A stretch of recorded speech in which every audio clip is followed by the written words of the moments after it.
non-stop giving presents and receiving presents. And he often travelled to Versailles. He saw Louis XIV, and he would keep Louis XIV and his mistresses in fits of laughter with descriptions of Turkish wedding customs and so on and so forth. And no doubt he kept his Ottoman friends in fits of laughter with descriptions of Versailles. And he says, of all the troubles as consul in Aleppo, drunken troops, difficult merchants, English competition, corrupt governors, nothing was more troublesome than the quarrels of the different monks, the Capucins versus the Franciscans versus the Jesuits versus the etc., etc. And this French influence was there until the 1960s, with French being a second language, even a first language for many Christians, as I was saying. And it's still there in Lebanon today, and you see these extraordinary French schools and universities. The buildings still exist also in Alexandria and Istanbul and Smyrna. Okay, but to go back to my question. Yes. Thank you very much for that.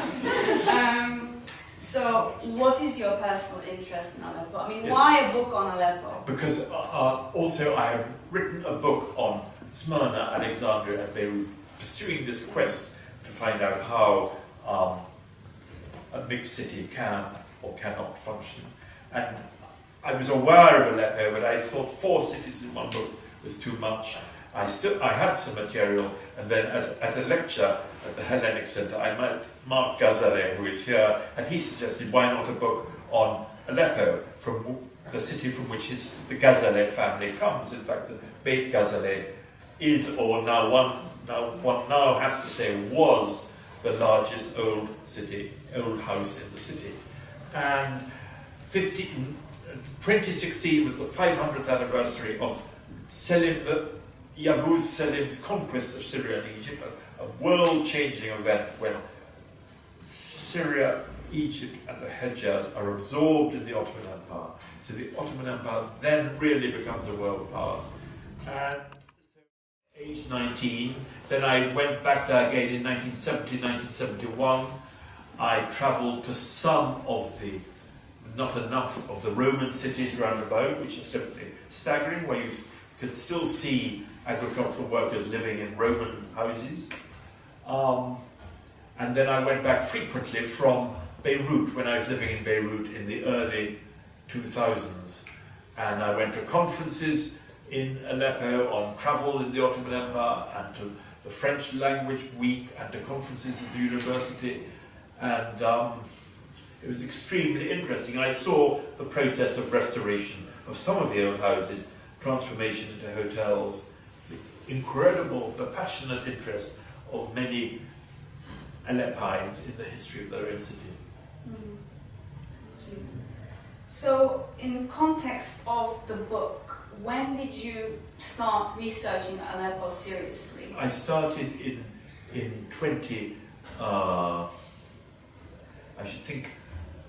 27 and 8 for Levant, and then I really started researching seriously in about 2014 to 2016. The unbelievable wealth of material. There'll be many books from doctoral theses, mainly by Americans, on the legal system, the law cases in Aleppo under the Ottomans, the politics of the notables, the different groups of Sunni Muslim notables of Aleppo competing with each other for power.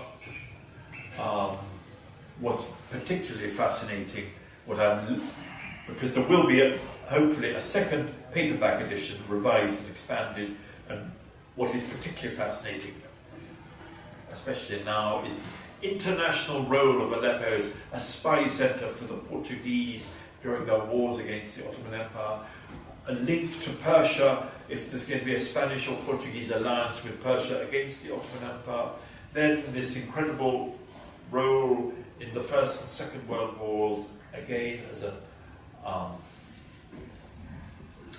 watching post for British and Allied forces in the Second World War. Always really very international. Mm-hmm. And you, in the book, you provide quite a thorough history of the city. You know, you take us from Aleppo as an Ottoman city to becoming a French mandate, independence, and then being ruled by the Assads, and then through to our bitter times. So, which were some of your initial sources when you started archiving information for the book? These very, very learned, slightly dense books by people like Abraham Marcus and Bruce Masters. These are highly academic, archive-based books on the daily life of the city. And then there's a wonderful 3-volume book published by my friend Hussein al-Mudaris, who is an Aleppo historian who is consul of the Netherlands in Aleppo, the oldest Dutch consulate abroad. He was the first Muslim to be a consul for a European power, and it did not please some Christians of Aleppo that he got that job. He's very learned, and he and a French friend together published, just before the Civil War, 2011, 3 volumes in French in Aleppo, a complete compendium of all travel accounts that they could find. I hope I find a few others. On Aleppo, and that was incredibly useful. And then, what else? Very good records of Syria, foreign consuls reporting on Aleppo in the 20th century, published by Archive Editions, and these unbelievable travel books, very lively. Arvia and Alexander Russell, the English doctor who lived in Aleppo in the 1740s and 50s, and has a complete description of Aleppo then, the natural history of Aleppo, which may have been an inspiration for the natural history of Selborne by Gilbert White. That's an extraordinary book. And as you mentioned, there are many travelers' accounts. Yeah. So, like, how did you choose which ones to include and which ones not to include? I mean, that must have been so difficult. Yes, it was partly the most vivid ones, the most accessible ones on the internet, to be frank. And I wanted to make a balance from century to century, every 50 years roughly. But in the new edition there will be a Venetian account, which I have only just found from the 17th century. And I think also the riches of German, Polish and Russian accounts and Hungarian haven't yet been fully explored because I don't know those languages. And they were actually nearer to the Ottoman Empire. They were constantly going. But I do have one Polish account in French of Emir Ryzewski who went there in 1818 to buy horses. I remember that, reading it. Yeah. And also, there are quite a few instances in the book when, as a reader, I felt, oh, okay, so history does repeat itself. And for example, on page 25 you wrote, Davier, who travelled throughout the empire, wrote, "What is good and extraordinary, and which advantageously distinguishes this people from all those of the Ottoman Empire, is that they are the gentlest, the least malicious, and the most tractable of all this vast empire." And further on page 35, when quoting Yusuf al-Halabi regarding another war breaking out between the Ottoman Empire and Russia, he stated, There's no longer a leading figure in Aleppo capable of imposing his will. So, to me, it always seems that those who are kind are always the ones to suffer. Can you please share your views on this with us? Yeah. Yes, it's the law of the jungle. We all know that, even in American or French politics. But I think Aleppo,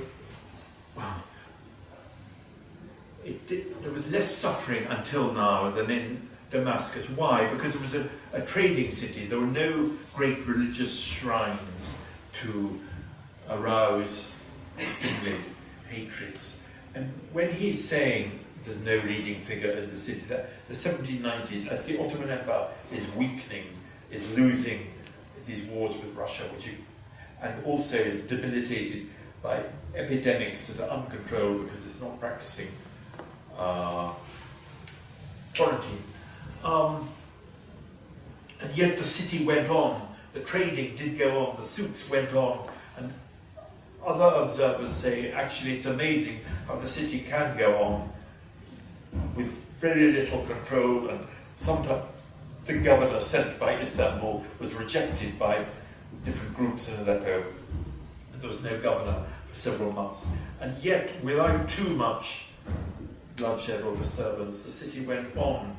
And that's when there was a weak Sultan, Selim III, and the Kurdish tribes already were taking over cities, and there were abandoned villages near Aleppo, and yet the trade went on.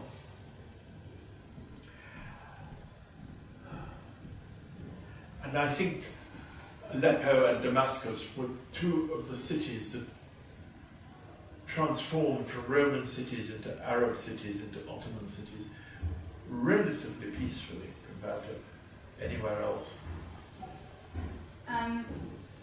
To turn our attention to the current refugee crisis, there's a quote in your book by Haim Sabato, and he says, according to the etiquette of Aleppo, you're not asked why you have come, and you do not say why you have come. Everything must be explained by way of allusion. What are your views on how Syrians are currently being treated in Europe and across the world? Considering they come from such a friendly and accepting and welcoming culture of peace, how do you think the current situation reflects? I think the Turkish, Jordanian and Lebanese governments have been really wonderful in accepting refugees and trying to house them, particularly in Jordan and Turkey, where they have more efficient systems. And of course Jordan is used to Palestinian refugees. Lebanon has a weaker government. They are in terrible conditions in the Bekaa Valley sometimes, but the economy and the diversity of Lebanon is absorbing lots of Syrians, and lots of friends of mine in Beirut saying how they're becoming part of the workforce and are much appreciated by Lebanese employers for the same reason as Polish workers are often appreciated by English employers, because they work harder and longer hours than the Lebanese do, or the English do. And I think Germany has been extraordinary in opening its doors, and let's hope it works, and that they are absorbed as relatively easily as Turkish immigrants have been in the past. Obviously, absorption should only be according to capacity, and obviously part of Germany's willingness has been the declining birth rate in Germany. But a lot of Syrians are doing well in Sweden also. There's communities all over the world. They have been emigrating from Syria since the 18th century. There are still Syrian communities in Egypt from that period. And on the whole, they have benefited the host country. You just said that Syrian refugees are preferred by employers because they work harder. What are the reasons behind that, do you think? I mean, is it a way of cultural assimilation through work? No, it's desperation. They're desperate for their families. They'll do anything to look after their families. For example, and also long habit in Lebanon. There have been Syrian workers there forever. For example, people in Turkey, I mean, I know that certain employers are very reluctant to give jobs to Syrians. Yeah. And that Turkish society is very divided over the refugee yes, crisis. that is also totally true. And of course there's a language barrier which there isn't in Lebanon, so it's more difficult. But the government, the refugee camps there have been quite well funded, and gradually children are learning Turkish in schools, so it will be different. But many Turks think that Erdogan has welcomed Syrians in order to have more voters who will vote for his party. And there have been fights between Turks and Syrians. But already before the civil war, the old economic roots between Anatolia and Syria were reviving. There were lots of investment between Diyarbakir and Aleppo as there had been under the Ottoman Empire. So maybe it's not as totally unnatural a situation as may appear. Going back to children and education, yes, they are receiving an education in Turkey and elsewhere, but surely they're not learning about their own culture. So over time, when they grow up to be adults, they'll be so far removed from their own city, from their own environment and language and culture. And as you know, Turkey has issues already at home with the Kurds. Yep. The Kurds have been fighting for their kids to have Kurdish education and other rights. So in respect of that, what are your views on how healthy assimilation can be attained in Turkey for Syrians and in other countries in the Middle East? I think it's possible to have two cultures. Maybe they will keep their Syrian culture and knowledge at home, and maybe some of the teachers in the schools in Turkey are Syrian. But I don't know. But a lot of Syrian teachers have left Syria. And Lebanon and Jordan are not so completely different from Syria. I'm sure Syrians will remain Syrian as they have remained Syrian in Brazil and the United States and Canada and London.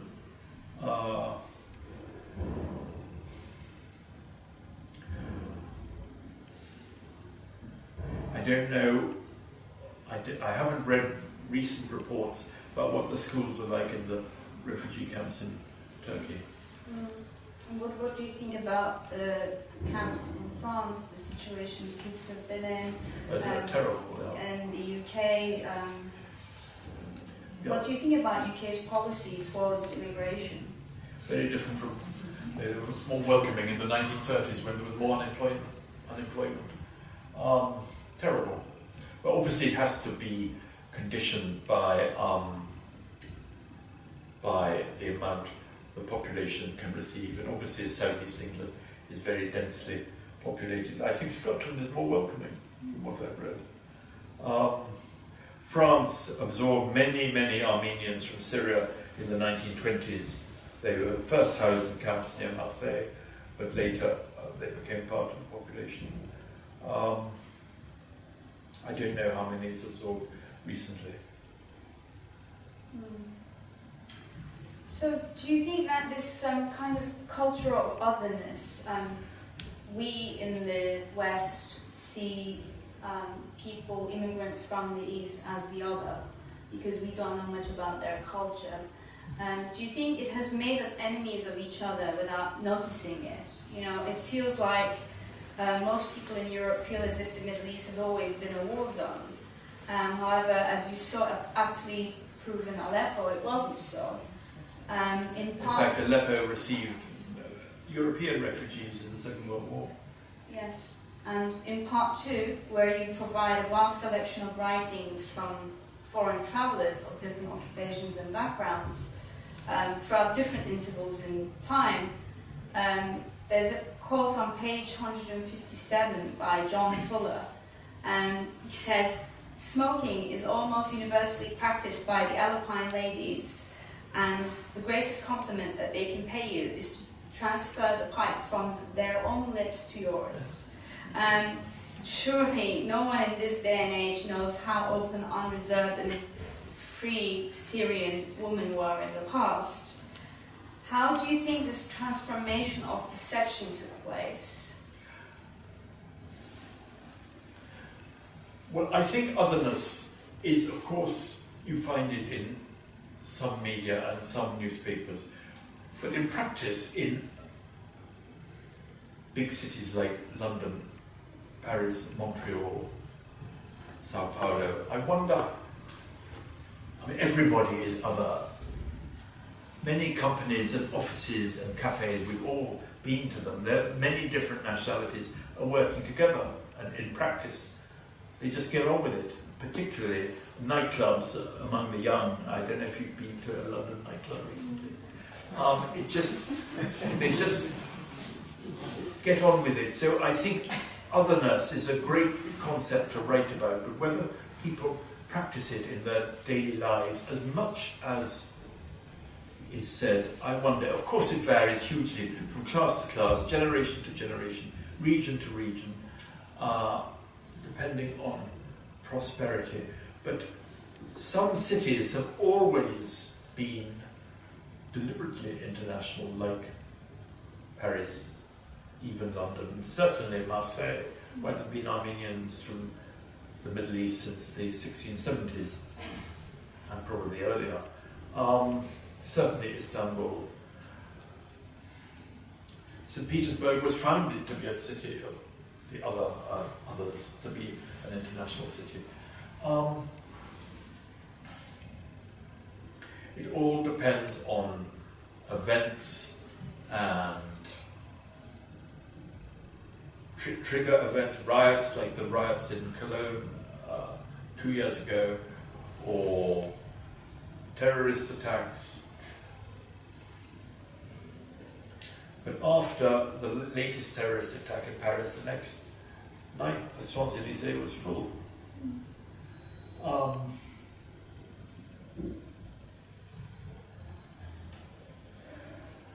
The Syrian shops of London are full of non-Syrians. So in that respect, People, otherness is a concept that not even the most extreme racists always practice. I mean, I've just learned that Hitler's landlord in Munich was Jewish.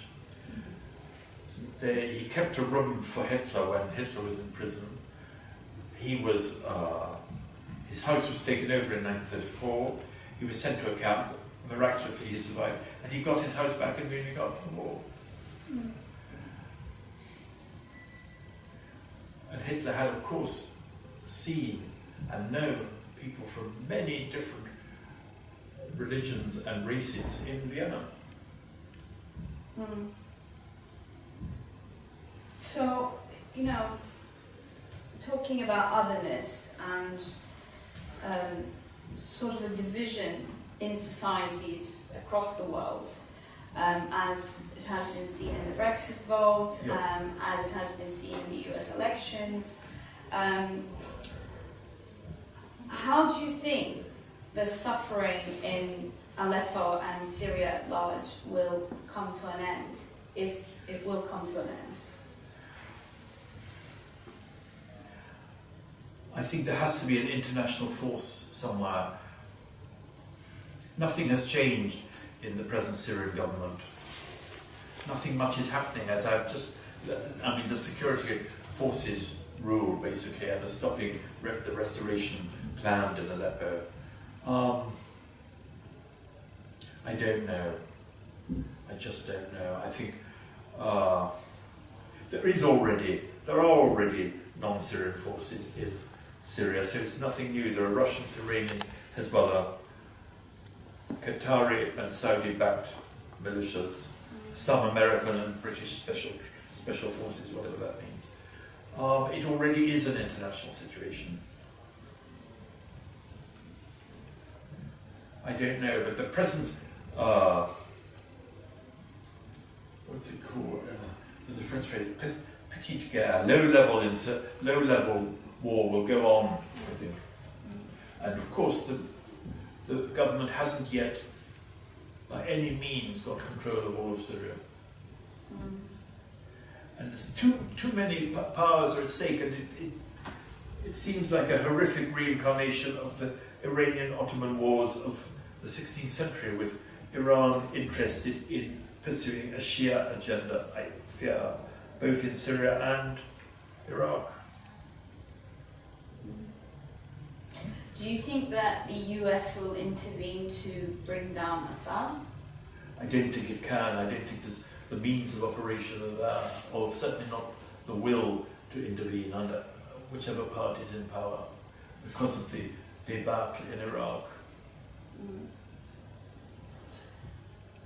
And I mean, I can't imagine American soldiers in Damascus. But similar situations have happened before. Yes, Yeah.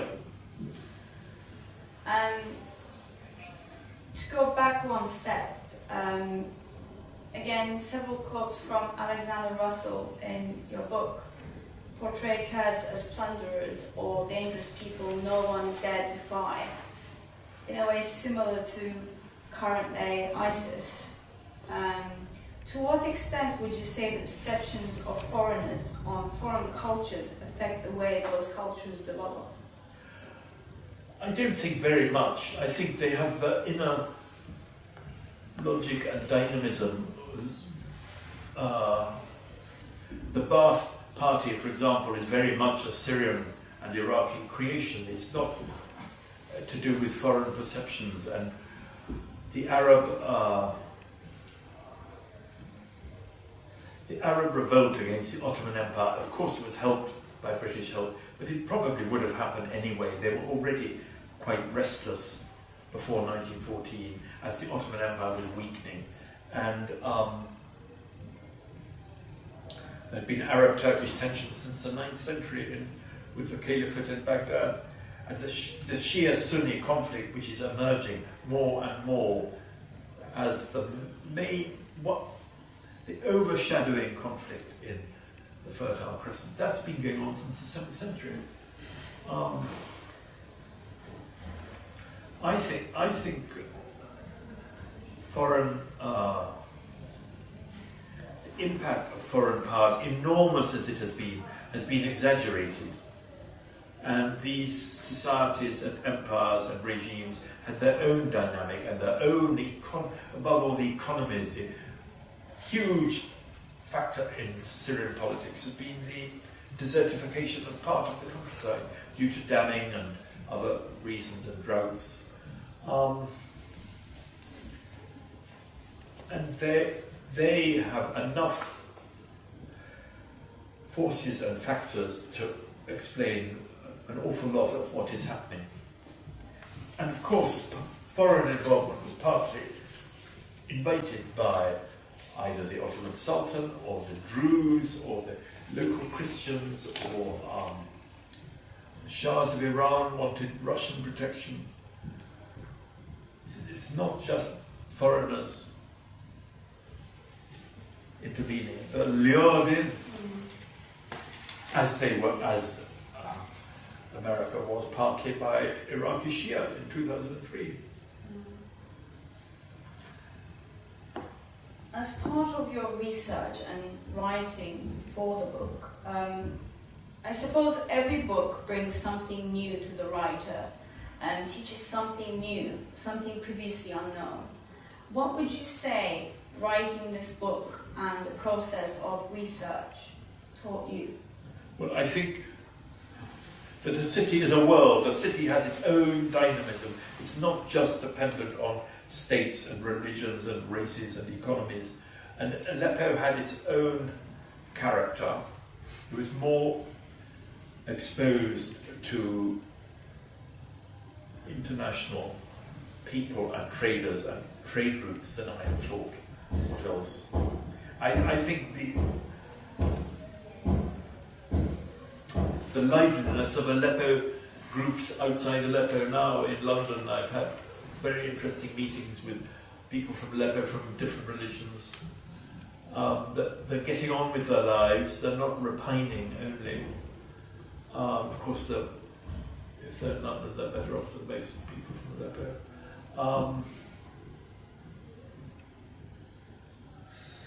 What else? The confidence of Aleppo in the past, and the way it adapted to the Ottoman Empire. So it's an Arab city that did well under the Ottoman Empire, that is not really anti-Ottoman. It could.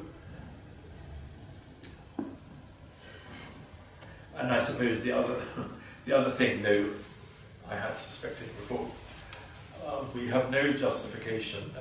There is no justification for what's been called the condescension of posterity. I mean, the 21st century has been worse to Aleppo than any other. So earlier you mentioned that you're going to be expanding the book. Yes, I found out a lot more, particularly Venetian sources, and just a book of French merchants' letters I found, which I didn't know about. This is a new book by Ross Burns with a lot of information. More, I hope, on this period between 1941 and 1946, when there were British officers and soldiers in Aleppo undermining the French mandate, but also doing many other things. I'd love a clear account of Syrian politics in the 1950s and 60s, if anybody knows one. So how has this new information changed the perspective of your book, if it has at all?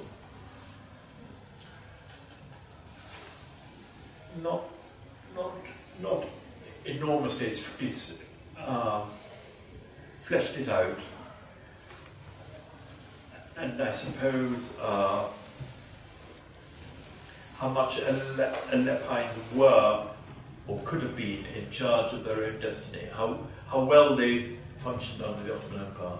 And then there's a brief period, 1918 to 1920, where the Hashemite regime is in charge of Aleppo. And there's just been a new book on Mark Sykes, and he, who knew Aleppo well before the First World War, he says how it's functioning better when it's ruled by the Emir Faisal than under the Ottoman Empire.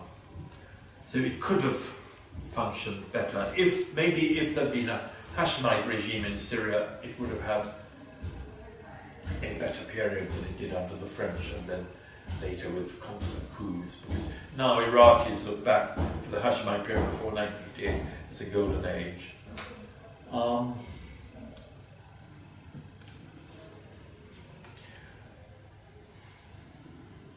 And of course there will be more books on the Assad regime and how it functioned. It's very difficult to get correct. Well, there is no such thing as objective information, but it's very difficult to get information about what's happening now. And I suppose over time, in the next 10, 20 years, we're going to find out more and more, but the information will be related to the history rather than the current situation. I think so, yeah. Depending what happens in Damascus. Yeah. Would you like to add anything else? No, I just say that there are lots of Aleppo groups and people abroad. They are preserving the memory of their city, as Palestinians did, or Poles or Russians did under communism. And let's hope that they keep the stories and music and cooking and literature, and that one day they can go back to Aleppo and that it will flourish again as it has in the past. Thank you very much for that. We can have a Q&A. If you have questions, please go ahead. You mentioned the influence of the French and the British in the Second World War. Was Syria part of a French mandate? Yes, Syria was a French mandate, 1920 to 1946. 1940 to 41, it was Vichy, ruled from Vichy. Right, yes. And Churchill was so frightened that, as was happening in May 1941, they would open the aerodromes of Syria to German planes, who would then supply Rashid Ali, who was the Prime Minister of Iraq, quote, in revolt against the Hashemites of Iraq. And that Britain would lose the Middle East. Surviving officers told me it was touch and go. So, against Wavell's wishes in Cairo, he was told to send troops up to Syria, and the Household Cavalry, which had just invaded Iraq, then went back across the desert to Palmyra and liberated Palmyra in July 1941. It was an extremely confused situation. There were about 6 different sides: Vichy, Free French, British, Germans, Syrian nationalists, so 5 or 6 different groups of Syrian nationalists. And the goal was made to promise independence to Syria and Lebanon. He went back on his promise, and that's when Sir Edward Spears, de Gaulle's friend, who'd flown de Gaulle from Bordeaux in 1940, but he'd turned against de Gaulle, he then started encouraging Arab nationalists. And that's the beginning of independent Lebanon and Syria. There were British political officers everywhere, and British, Australian and Indian troops. And the Vichy forces fought better than was expected. And they took up the offer of Britain to send them back to France after their surrender, rather than joining de Gaulle and the Free French. So they preferred to go back to occupied France than join de Gaulle. And there are photographs of battleships taking them to Marseille, Vive Pétain written on the back. Thank you. Yes. Two separate questions, if I may. Firstly, and I've not read your book yet, I'm just curious, what was the population of Aleppo at its sort of height of its sort of international renown as an Ottoman city? Not much more than 150 to 200,000. The figures vary, and there are periods of plague, and then it goes up and then down. Between probably around 150,000. Right. And the second, if I can bring it up to date, and you kind of touched on this in a sense, but I'm just interested, given that as you're interested in your sort of thoughts as someone who knows the region. I mean, do you have any insight into sort of mentality of President Assad? We judge him by his actions. Well, we have to. We have to, really, at the moment. I mean, it's a sort of dynastic family. There was a very good series on Al Jazeera about the Assads and the risings in the 1980s, both in Aleppo and Homs. And it is a minority regime. And a friend of mine who was Belgian ambassador there in the 1980s, he was of Aleppo origin. They didn't know he spoke Arabic. So he heard some people talking in the riding club of the smart officers' riding club of Damascus, and they were calling another dog dead about a Sunni Muslim.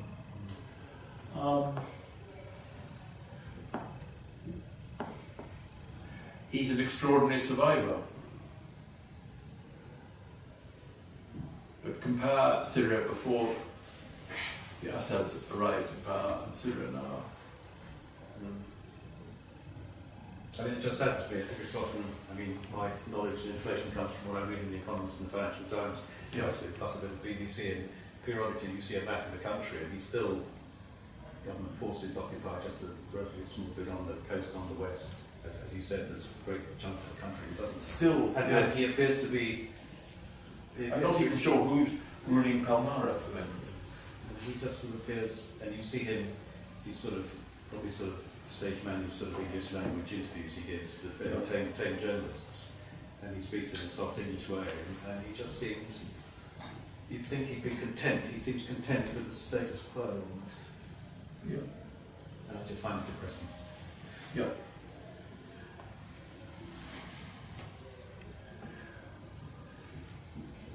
Yeah. Well, if your sources are the BBC and Financial Times and Economist, it may well be that you would find that. But I mean, Philip might be annoyed when I speak, we've had discussions before, but I just wondered, I see a different perspective. Philip's got a lot more detail on it than I could possibly have, but maybe on a larger scale view. I mean, I was worried by some of the things about foreign interference is exaggerated. And on the positive side, I can't help thinking it was important what he was saying about hotels being built in Aleppo and all the rest of it. And, you know, before 2011, tourism was flourishing, most of it. Whatever one thinks of Assad, under Assad, Syria was in a relatively good state compared to 300,000 dead, 9 million refugees or whatever. And I just wonder whether we can't say that, in fact I would certainly say that the support by the West of a fantasy number of liberal Sunnis, I suppose, amounted to invading Iraq, really, in the results it's had. And I wondered, I know what Philip thinks, but I wondered in this audience what other people thought. Absolutely agree. Sorry? I absolutely agree with your Right. summation. I think what doesn't happen is analysis of geopolitical situation in the Middle East. Syria has always been known, Syrians are known as Syrians, not along sectarian lines.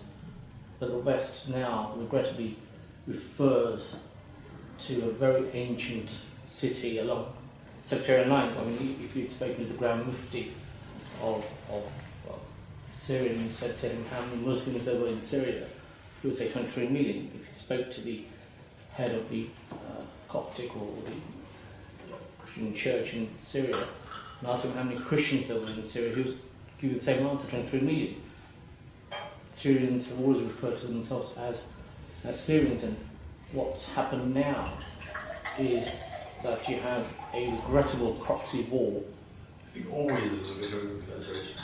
Well, it depends where your sources come from, and regrettably we can be blinded by what we see on television or reading in the broadsheets or in the tabloids.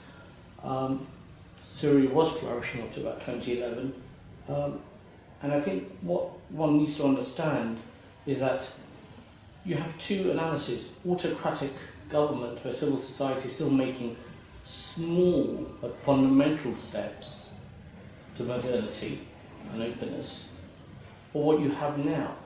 I mean, if you look at Iraq, you have a democratically elected government. I don't see any MP going there living in a democratic green zone, looking after their own respective constituency. So I think that sometimes you have to take that with a pinch of salt. The other thing as well is that if it wasn't for the Soviet forces, what's left of pluralistic society as we know it now in Syria would not exist. You have the Ismailis, about over 250,000 there. You have the Alawites, you have the Nestorian Christians who speak Aramaic, of course. Mostly Nestorian Christians have fled. Whatever we may say, it still functions as a norm, pluralistic society where civil society was making small steps. But you just can't go and start invading sovereign nations because it's the right thing, because someone says, well, let's take a view of this in sectarian lines. Yes, there is a lot of external interference, but and there's no such thing as a moderate jihadist. I think that's an anathema. You either take life or you protect it. There's no such thing as moderation in atrocity.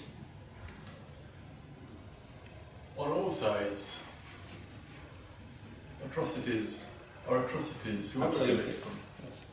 But quantity is important, isn't it? Indeed. I mean, Assad has far more blood on his hands than anybody else. I think they all have blood on their hands. I think when you've got to put it in But the government perspective. has more means of execution, But do you? more aeroplanes. Yeah, but do you allow it to become another failed state like Iraq? I mean, if you look at Libya, it's still a functioning state. If you look at Libya, there is no functioning state. There was free healthcare in Libya. There was free education in Libya. I mean, I had a lot of friends who are originally from Ghana who had huge construction companies in Libya, and that wealth was then fed back into the North African states. Once Libya fell, most migrants had to find better opportunities, and better opportunities happened to be next door. So they all started crossing the North African coast, getting on boats and drowning regrettably, and ending up in Lesbos and the other Greek islands into the European Union. So, all of North Africa got totally destabilised because we were not prepared to look at it in the long term. And the biggest issue with the West is there's a 4-year shelf life of every politician. And we look at things not on generational levels, we look at things on an egoistic, nepotistic level of 4 years. What can I get out of 4 years? How many votes can I get from my... But we don't do anything for civil society. Yeah. Yes. Could I just try and ask for your thought on something? Say I am an ordinary resident of Aleppo and I'm bombed out and I have to do something.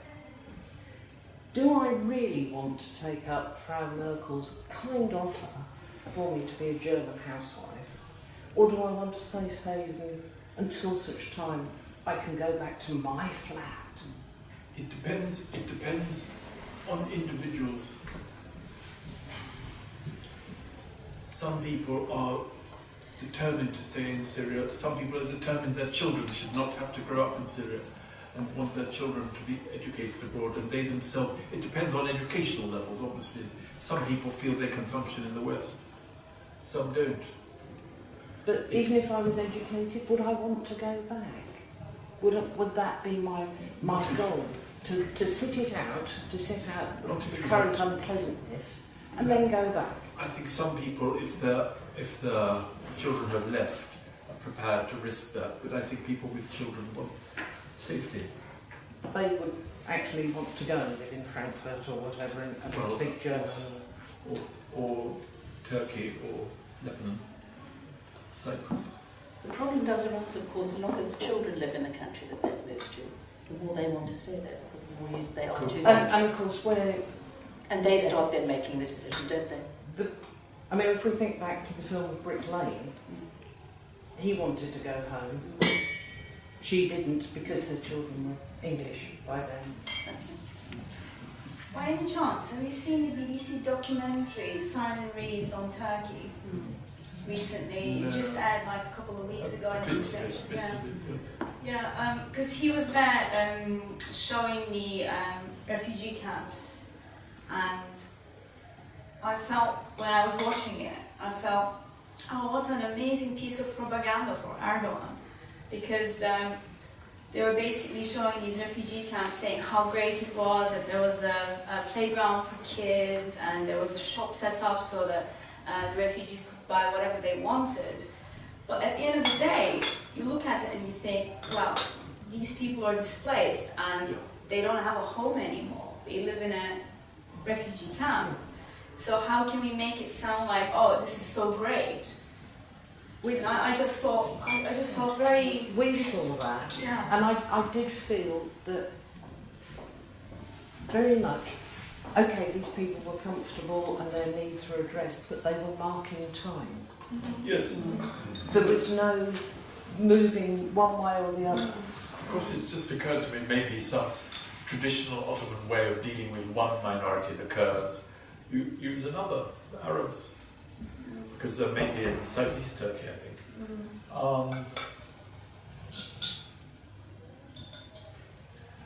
At least they're safe.